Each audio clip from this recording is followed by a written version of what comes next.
Caminho dos Reis de Brandon Sanderson, capítulo 40, Ver, Vermelho e Azul.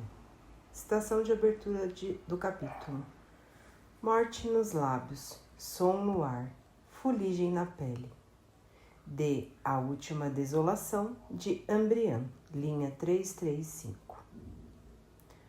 Kaledin cambaleou para a luz, protegendo os olhos contra o sol ardente, seus pés descalços sentindo a transição da pedra fria do interior para a pedra aquecida pelo sol do exterior. O ar estava ligeiramente úmido, não tão abafado quanto nas semanas anteriores. Ele descansou a mão sobre o batente de madeira da porta, suas pernas tremendo com rebeldia, seus braços fracos como se estivessem carregado uma ponte por 3 dias consecutivos.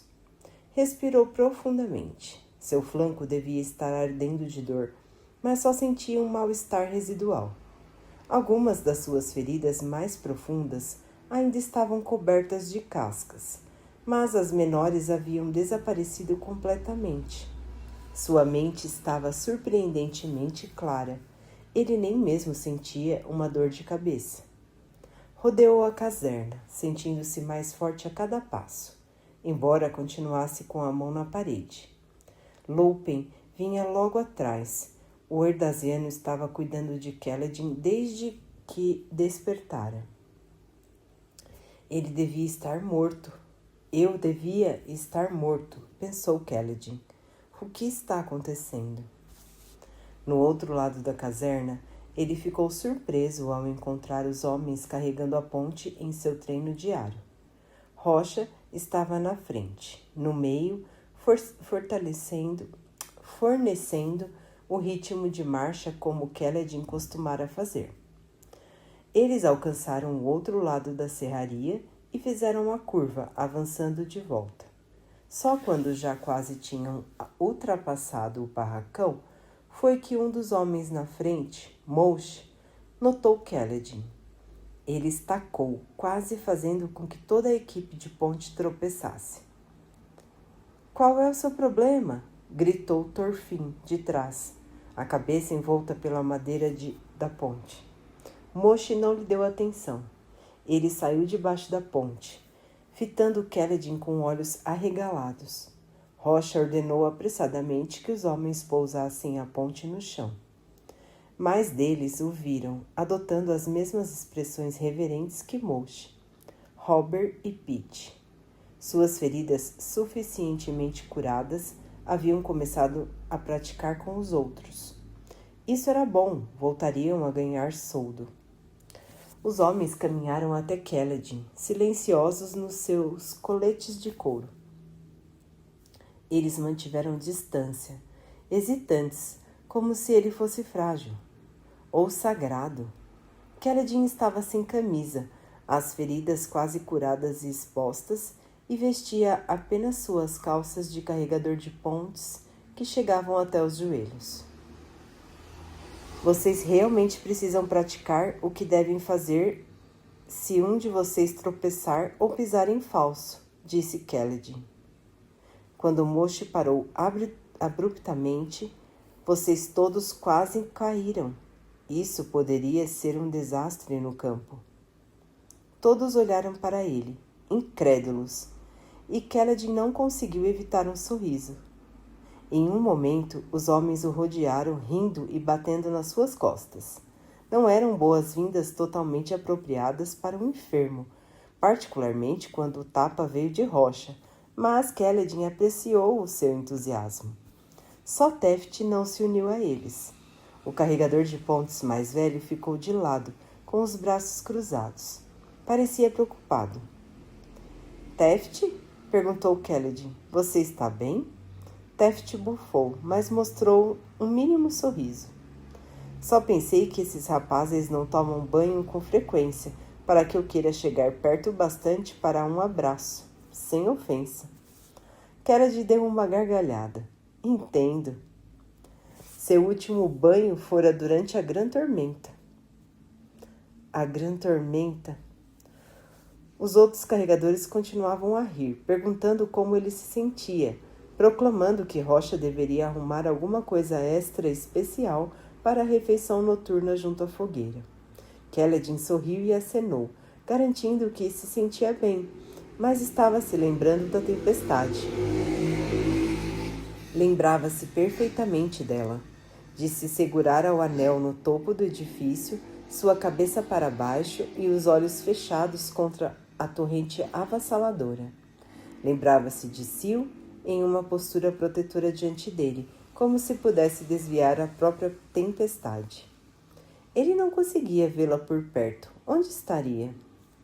Também se lembrava do rosto, o próprio pai das tempestades. De certo que não, uma ilusão. Sim, certamente estava delirando.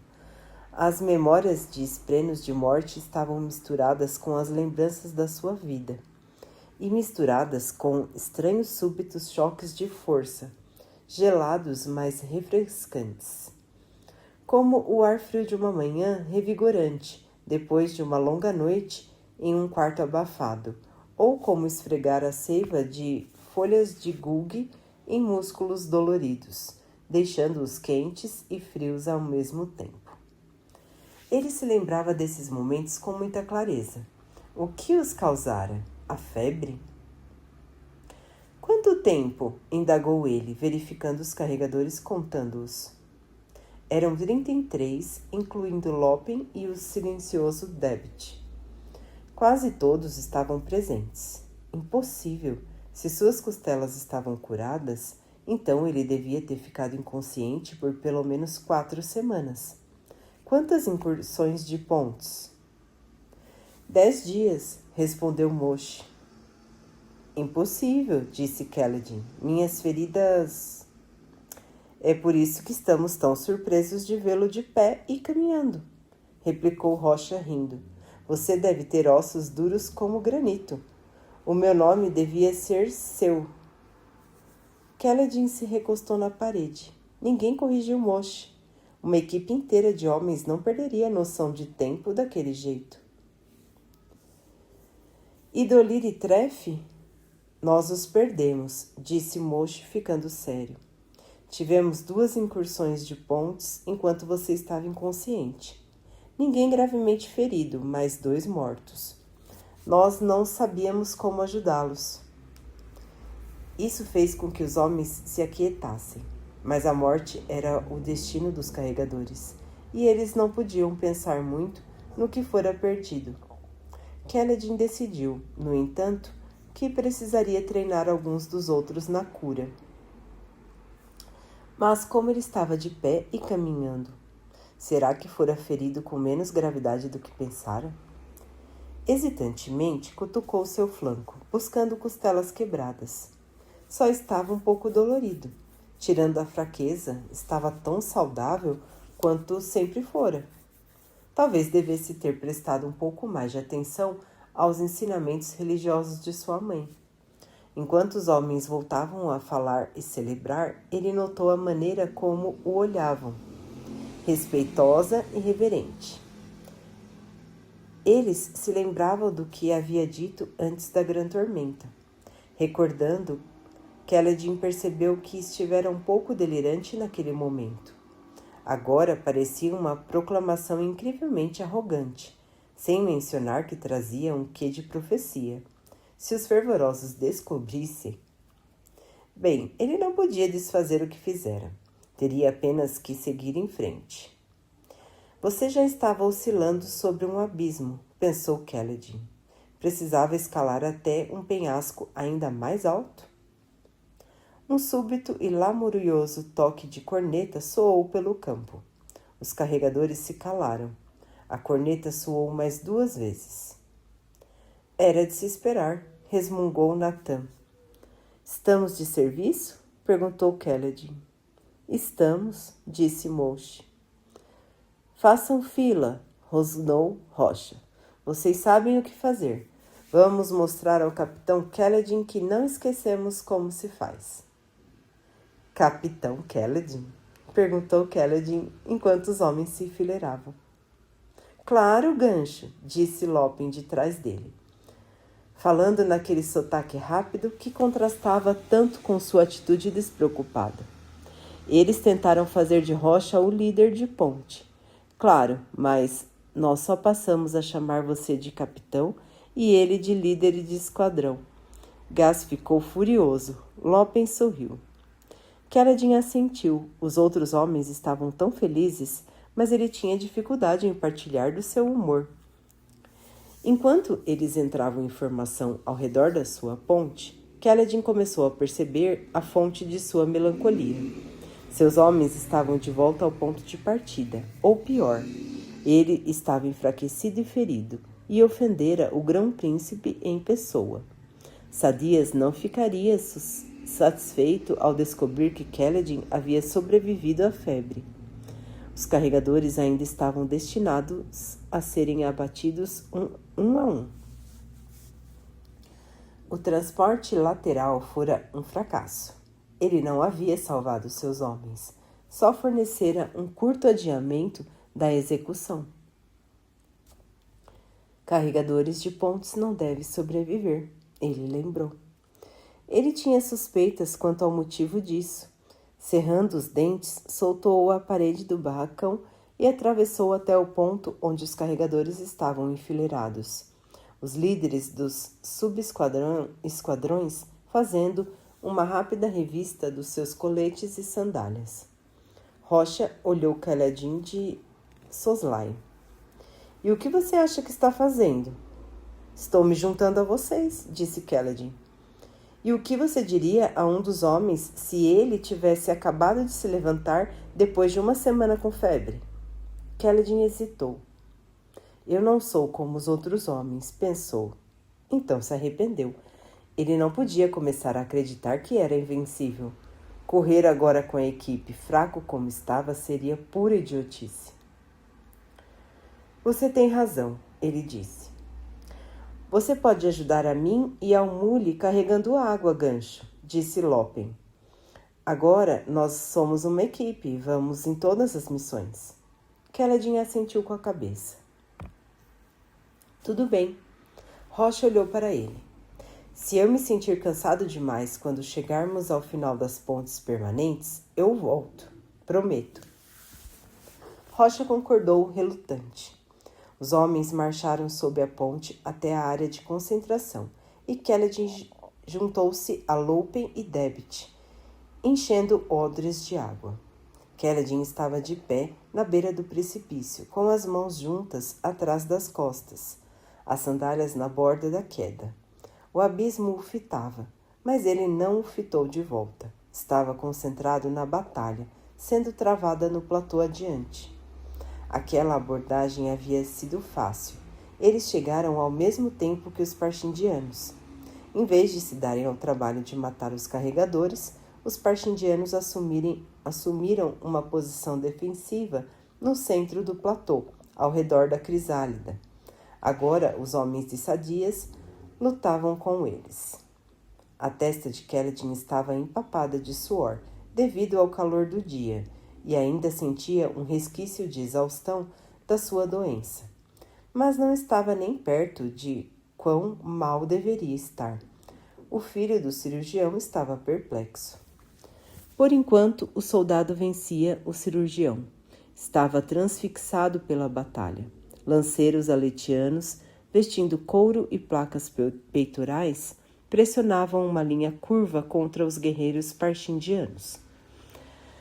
A maioria dos parchindianos usavam machado de guerra ou martelos, embora alguns poucos brandissem espadas ou bastões. Todos tinham aquela armadura laranja avermelhada crescendo da pele, e eles lutavam aos pares cantando o tempo todo. Era o pior tipo de batalha, a equilibrada. Frequentemente, muito menos homens eram perdidos em uma escaramuça onde os inimigos ganhavam rapidamente a vantagem. Quando isso acontecia, o comandante ordenava a retirada para diminuir as perdas. Mas batalhas de oponentes páreos eram brutais e sangrentas. Assistindo à luta, os corpos caídos sobre as pedras, as armas faiscando, os homens empurrados para fora do platô, Lembrou-se das suas primeiras lutas como lanceiro. Seu comandante ficou chocado com a facilidade com que Kaladin lidara com a visão do sangue derramado. O pai de Kaladin teria ficado chocado com a facilidade com que Kaladin derramou esse sangue. Havia uma grande diferença entre suas batalhas em Aletikar e as lutas nas planícies quebradas. Lá ele estivera cercado pelos piores soldados, ou pelo menos pelos soldados menos treinados de Aletikar. Homens que não mantinham as fileiras, e ainda assim, com toda a desordem, aquelas lutas faziam sentido para ele. Os combates das planícies quebradas, não. Fora esse seu erro de cálculo, ele havia mudado as táticas do campo de batalha antes de compreendê-las. Não cometeria o mesmo equívoco novamente. Rocha se aproximou de Kaladin junto com Sigzil. O papaguampas musculoso contrastava com o baixo e silencioso homem azistiano. A pele de Sigzil era de um marrom profundo. Não era preta como a de alguns parchemanos. Ele tendia a ser calado. É uma batalha ruim, declarou Rocha, cruzando os braços. Os soldados não ficarão felizes ganhando ou não. Kaladin concordou, distraído, prestando atenção aos berros, gritos e pragas. Por que eles estão lutando, Rocha? Por dinheiro, disse Rocha, e por vingança. Você devia saber disso aí. Não foi o seu rei que foi morto pelos parchindianos? Ah, eu entendo por que nós lutamos, replicou Kaladin. Mas os parchindianos, por que eles lutam? Rocha sorriu. É porque eles não gostam muito da ideia de serem decapitados por matarem seu rei, imagino. Uma grande indelicadeza da parte deles, isso aí. Kaladin sorriu, embora achasse o humor um sentimento pouco natural enquanto assistia homens morrendo. Ele fora treinado por tempo demais pelo seu pai, para que qualquer morte o deixasse impassível. Talvez, mas então por que eles lutam pelas gemas coração? Seus números estão diminuindo devido às escaramuças como esta. Como você sabe? Indagou Rocha. Eles atacam com menos frequência do que antes. As pessoas comentam sobre isso no acampamento. E não atacam tão perto do lado dos aletianos como costumavam. Rocha sentiu pensativo. Parece lógico. Talvez a gente vença logo essa luta e então iremos para casa. Não, disse Sigzil em voz baixa. Ele tinha uma maneira muito formal de falar, quase sem sotaque. Que linguagem os azistianos falavam, afinal? Seu reino era tão distante que Kaladin só conhecera um azistiano antes. Duvido, e posso dizer por que eles estão lutando, Kaladin. É mesmo? Eles devem ter transmutadores. Precisam das gemas pelos mesmos motivos que nós, para fazer comida. Parece razoável, ponderou Kaladin, as mãos ainda juntas atrás das costas e os pés afastados. A posição de descanso ainda lhe parecia natural. Só uma conjectura, mas bastante razoável. Deixe-me perguntar outra coisa, então. Por que os carregadores não podem ter escudos?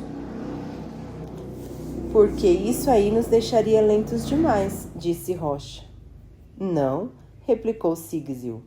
Eles poderiam botar carregadores com escudos na frente das pontes, correndo adiante de nós. Isso não atrasaria ninguém. Sim, você teria que usar mais carregadores, mas salvaria vidas o bastante com esses escudos para permitir um número maior. Kaladin concordou. Sadias já usa mais de nós do que precisa.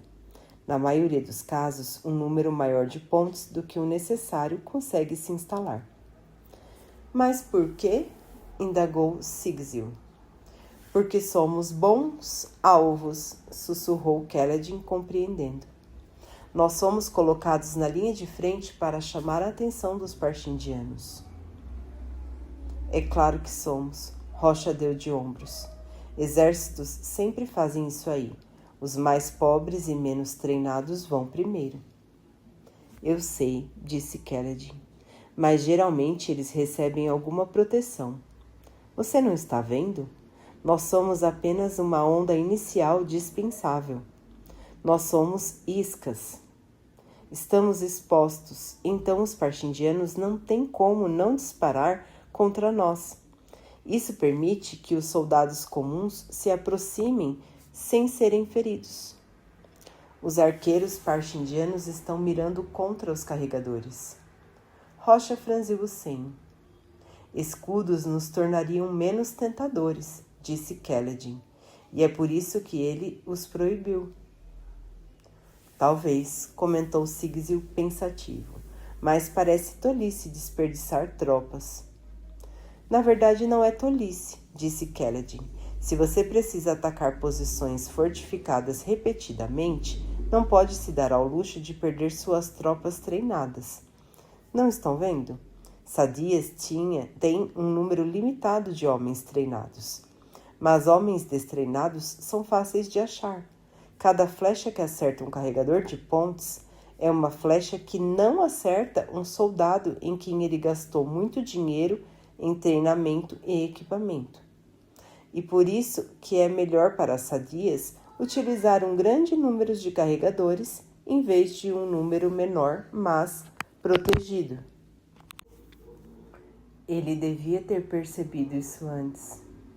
Fora distraído pela importância que os carregadores tinham nas batalhas. Se as pontes não chegarem nos abismos, então o exército não pode atravessar. Mas cada equipe de ponte era bem guarnecida com corpos e o dobro das equipes de ponte necessário era enviado em uma investida. Ver uma ponte cair devia dar aos parchindianos um grande senso de satisfação, e eles geralmente conseguiam derrubar 2 ou 3 nas piores incursões. Às vezes mais, contanto que os carregadores estivessem morrendo e os parchindianos não passassem seu tempo atirando nos soldados. Sadias tinha motivo para manter os carregadores vulneráveis. Os parchindianos deviam ter percebido isso, mas era muito difícil desviar suas flechas do homem sem armadura, carregando equipamento de cerco. Dizia-se que os parchindianos não eram lutadores sofisticados. De fato, assistindo à batalha no outro platô, estudando-a concentrado, ele viu que era verdade. Enquanto os aletianos mantinham uma linha reta e disciplinada, cada homem protegendo seus parceiros, os parchindianos atacavam em pares independentes. Os aletianos tinham técnicas e táticas superiores. Era verdade que cada um dos parchindianos era superior em força, e sua habilidade com aqueles machados era notável. Mas as tropas aletianas de Sadias eram bem treinadas em formações modernas. Quando conseguiam um ponto de apoio e se pudessem prolongar a batalha, sua disciplina frequentemente os levava à vitória. Os parchindianos nunca haviam lutado em batalhas de grande escala antes dessa guerra, concluiu Kaledin. Eles estão acostumados com escaramuças menores, talvez contra outras vilas ou clãs. Vários dos outros carregadores se uniram a Kaledin, Rocha e Sigzil. Logo, a maioria deles estava de pé, alguns imitando a postura de Kaledin. Outra hora se passou antes que a batalha fosse vencida. Sadias foi vitorioso, mas Rocha estava certo. Os soldados estavam sérios. Haviam perdido muitos amigos naquele dia. Foi um grupo cansado e abatido de lanceiros que Kaledin e os outros conduziram de volta ao acampamento. Algumas horas depois, Kaledin estava sentado sobre um toco de madeira junto à fogueira da Ponte 4. Sil estava sentada no seu joelho, tendo tomado a forma de uma pequena chama translúcida nas cores azul e branca. Ela o encontrara durante a marcha de retorno, girando alegremente ao vê-lo de pé e caminhando, mas não deu nenhuma explicação para sua ausência. O fogo verdadeiro crepitava e sibilava com o grande caldeirão de rocha borbulhando sobre ele. E alguns esprenos de chama dançavam sobre a lenha. A cada poucos segundos, alguém perguntava à rocha se o guisado já estava pronto, frequentemente batendo na sua tigela com um golpe bem-humorado de colher. Rocha não dizia, nada dizia, e continuava mexendo. Todos sabiam que ninguém comeria antes que ele declarasse que o guisado estava pronto. Era muito insistente em não servir comida inferior, entre aspas. Havia no ar um cheiro de bolinhos de massa cozidos. Os homens estavam rindo. Seu líder de ponte havia sobrevivido à execução e a incursão de ponte do dia não custara uma única vida. O entusiasmo era alto, exceto por Kaledin. Ele compreendia agora, entendia como era fútil a luta deles. Entendia porque Sadias não se dera ao trabalho de reconhecer sua sobrevivência. Ele já era um carregador de pontes. A ser um carregador de pontes era uma sentença de morte. Kaledin esperara mostrar a Sadias que sua equipe de ponte poderia ser eficiente e útil. Esperara provar que eles mereciam proteção. Escudos, armadura, treinamento. Kaledin pensou que se agissem como soldados, talvez fossem vistos como soldados. Nada disso daria certo. Um carregador de pontes que sobrevivia era, por definição, um carregador de pontes que havia falhado. Seus homens riam e apreciavam a fogueira. Confiavam nele. Kaledin havia feito o impossível. Sobrevivido a uma grande tormenta, ferido, amarrado a uma parede. Certamente realizaria outro milagre, dessa vez para eles. Eram bons homens, mas pensavam como soldados de infantaria. Os oficiais e os olhos claros se preocupavam com o futuro. Os homens estavam alimentados e felizes, e isso era o bastante por enquanto. Não para Kaledin. Ele se viu cara a cara com o homem que deixou para trás, aquele que abandonou naquela noite em que decidiu não se jogar no abismo. Um homem de olhar assombrado, um homem que desistiu de se importar ou de ter esperança. Um cadáver ambulante. Eu vou falhar com eles, ele pensou. Não podia deixar que eles continuassem a carregar pontes, morrendo um por um. Mas também não conseguia pensar em uma alternativa. E assim as gargalhadas deles o dilaceravam. Um dos homens, Mapas, ficou de pé, levantando os braços, aquietando os outros. Era a hora entre as luas. Então ele estava iluminado primariamente pela fogueira. Havia um punhado de estrelas no céu. Várias delas se moviam, pequenos pontos de luz perseguindo uns aos outros, voejando como distantes insetos luminosos. Esprenos de estrela. Mapas era um sujeito de rosto chato, barba cheia e sobrancelhas espessas. Todos o chamavam de Mapas devido à sua marca de nascença, que ele jurava que era um mapa exato de Aletikar, ainda que Kaledin não conseguisse ver a semelhança. Mapas pigarreou. Essa é uma boa noite, uma noite especial mesmo. Temos nosso líder de ponte de volta. Vários dos homens aplaudiram. Kaledin tentou esconder a náusea que sentia.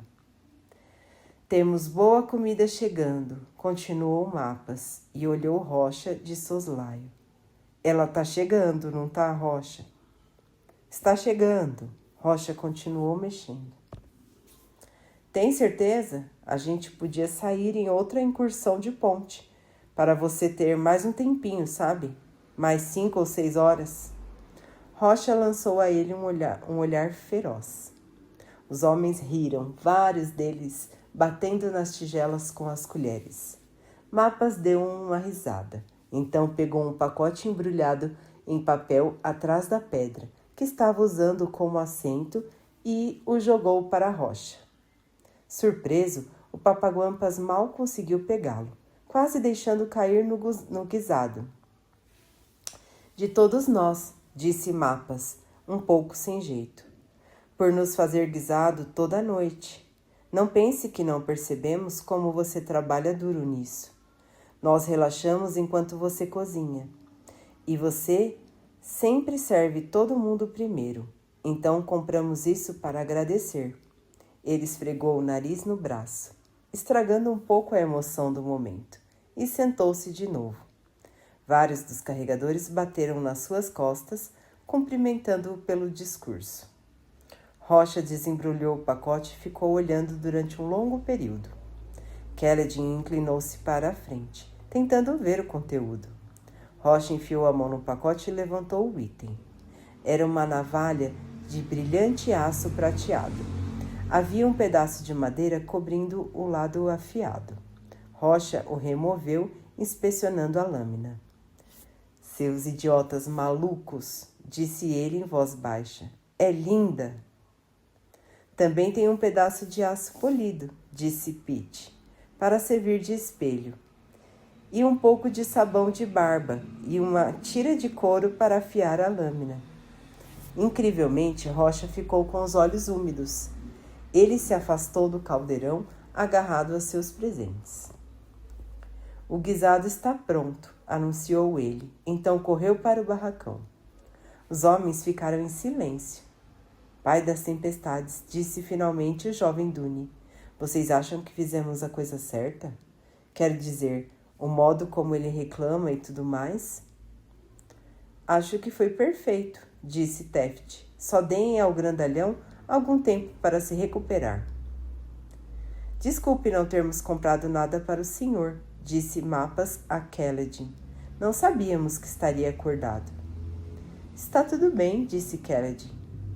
Bem, disse Scar, alguém vai servir esse guisado ou vamos ficar sentados aqui com fome até ele queimar? Dune se levantou de um salto, agarrando a concha.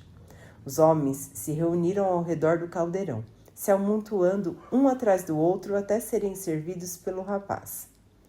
Sem Rocha ali para brigar com eles e mantê-los enfileirados, foi virando um vale-tudo. Só Sigzil não se uniu a eles. O homem quieto e de pele escura ficou sentado, os olhos refletindo as chamas. Kelledin se levantou.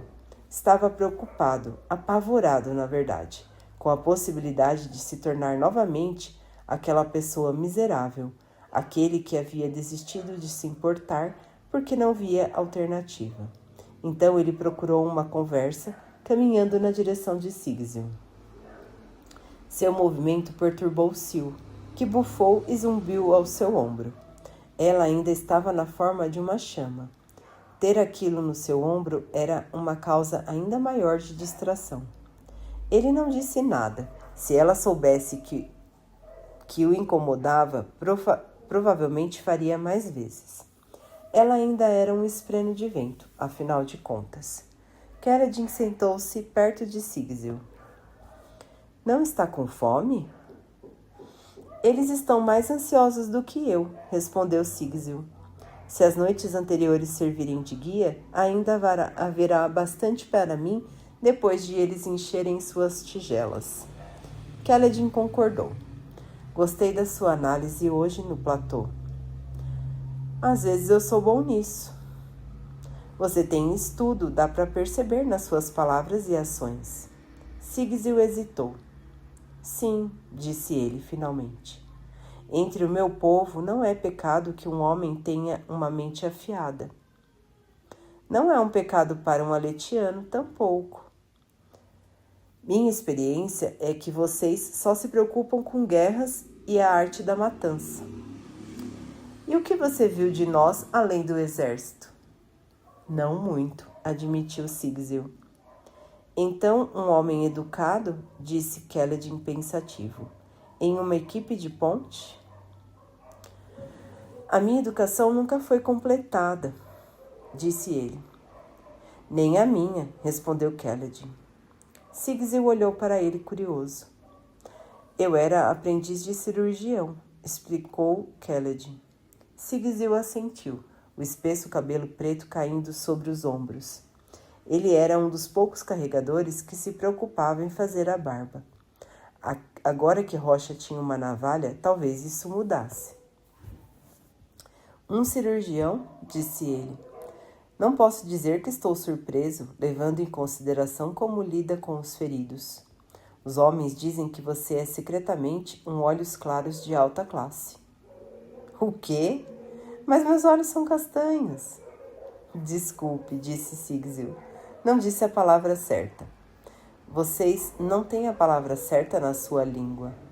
Para vocês, um olhos claros é o mesmo que um líder.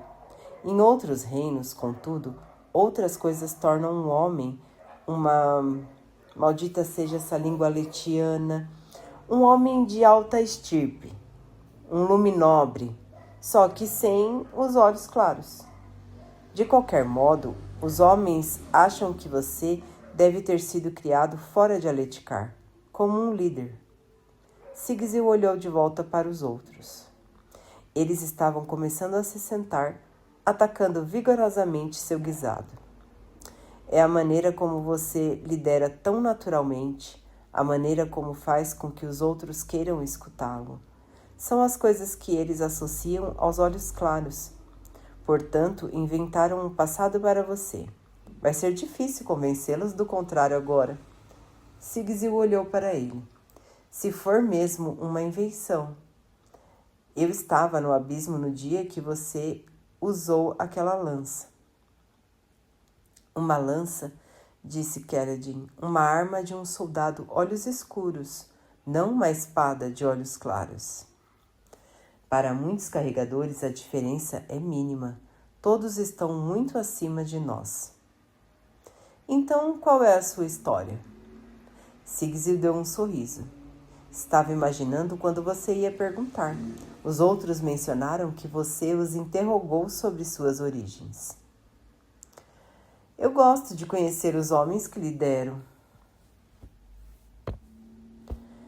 E se alguns de nós forem assassinos? Sigzil indagou em voz baixa. Então estou em boa companhia. Se matou um olhos claros, posso lhe comprar uma bebida. Não foi um olhos claros, replicou Sigzil, e ele não está morto. Então você não é um assassino, disse Kaledin. Não por falta de tentativa. O olhar de Sigzil ficou distante. Tinha certeza de que ia conseguir. Não foi a minha escolha mais sábia. Meu mestre... Ele se calou. Foi ele que você tentou matar? Perguntou Kaledin. Não. Kaledin esperou, mas não houve mais nenhuma informação. Um erudito, ele pensou, ou pelo menos um intelectual, deve haver uma maneira de usar isso. Encontre uma saída para essa armadilha mortal, Kaledin. Use o que você tem. Precisa haver uma maneira, ele pensou. Você está certo sobre os carregadores, comentou Sigzil. Nós somos mandados para morrer. É a única explicação racional. Existe um lugar no oeste, Marabetia. Já ouviu falar? Não, disse Kaledin. Fica junto à costa, ao norte, nas terras dos Selaianos. Esse povo é conhecido pelo seu grande apreço pelo debate. Em cada cruzamento na cidade, eles têm pequenos pedestais que permitem que um homem suba e proclame seus argumentos. Disse que todo mundo em Marabetia carrega uma bolsa com frutas podres caso passem por um proclamador de quem discordem. Kaledin franziu o senho. Nunca ouvira tantas palavras de Sigzil em todo o tempo que estavam carregando pontos juntos. O que você disse no platô? Continuou Sigzil, olhando para a frente. Me fez pensar nos marabetianos. Sabe, eles têm uma maneira curiosa de tratar criminosos condenados. Eles os penduram sobre um despenhadeiro de costa perto da cidade, perto da água. Na maré alta, com um corte em cada bochecha. Existe ali uma determinada espécie de grã carapaça nas profundezas. As criaturas são conhecidas pelo seu sabor suculento e, naturalmente, elas têm gemas coração. Não tão grandes quanto as dos demônios dos abismos, mas ainda assim são boas. Então os criminosos são usados como iscas. Um criminoso pode exigir execução imediata, mas dizem que se você ficar ali pendurado por uma semana e não for devorado, estará livre para partir. E isso acontece com frequência? Perguntou Kaledin. Sigizil sacudiu a cabeça. Nunca. Mas os prisioneiros quase sempre fazem essa aposta. Os marabetianos têm uma expressão para descrever alguém que se recusa a ver a verdade de uma situação. Você só vê vermelho e azul, eles dizem. Vermelho pelo sangue escorrendo, azul pela água. Dizem que são as duas únicas coisas que todos os prisioneiros veem. Geralmente, eles são atacados em um dia, e ainda assim a maioria decide se arriscar. Eles preferem a falsa esperança. Ver vermelho e azul, pensou Kaledin, visualizando a imagem mórbida. Você faz um bom trabalho, disse Sigizil, se levantando e recolhendo sua tigela. De início, odiei você por mentir para os homens, mas agora vejo que uma falsa esperança os deixa felizes. O que você faz é como dar remédio a um homem doente para aliviar sua dor até que ele morra. Agora, esses homens podem passar seus últimos dias rindo. Você é mesmo um curandeiro, Kaledin, filho da tempestade. Kaledin queria refutá-lo, dizer que não era uma falsa esperança, mas não conseguiu. Não com o coração tão apertado, não com o que ele sabia. Um momento depois, Rocha saiu subitamente do barracão. Sinto-me como um verdadeiro Alitique, novamente, proclamou ele, segurando alto a sua navalha. Meus amigos, vocês não sabem o que fizeram. Algum dia vou levá-los aos picos e mostrarei uma hospitalidade de rei.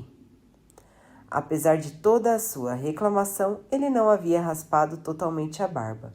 Havia deixado longas costeletas loiro-avermelhadas, que se curvavam até seu queixo. A ponta do queixo em si estava raspada, assim como seus lábios. Daquele homem alto e de rosto oval, era uma aparência bastante notável. Ah, disse Rocha, avançando até a fogueira a passos largos. Ele pegou os homens mais próximos e abraçou-os com força, fazendo com que Bizig quase entornasse seu guisado. Vou transformar todos vocês em família por causa disso aí. O Umacaban de um montanhês é o seu orgulho. Sinto-me novamente como um homem de verdade. Aqui, essa navalha não pertence só a mim, mas a todos nós. Qualquer um que deseje usá-la deve usar. Seria uma honra compartilhar isso com vocês. Os homens riram e alguns aceitaram a oferta. Kaledin não foi um deles. Simplesmente não parecia importante. Ele aceitou a tigela de guisado trazida por Dune, mas não comeu.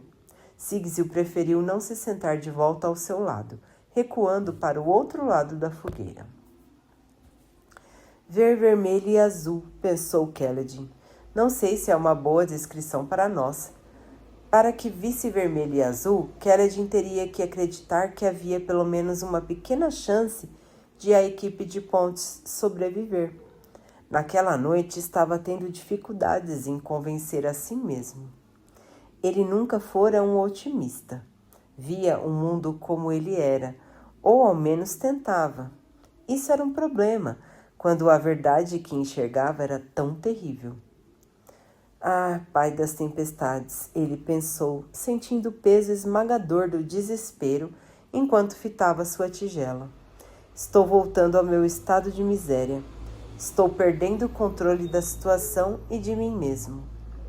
Ele não podia carregar as esperanças de todos os homens. Simplesmente não era forte o bastante.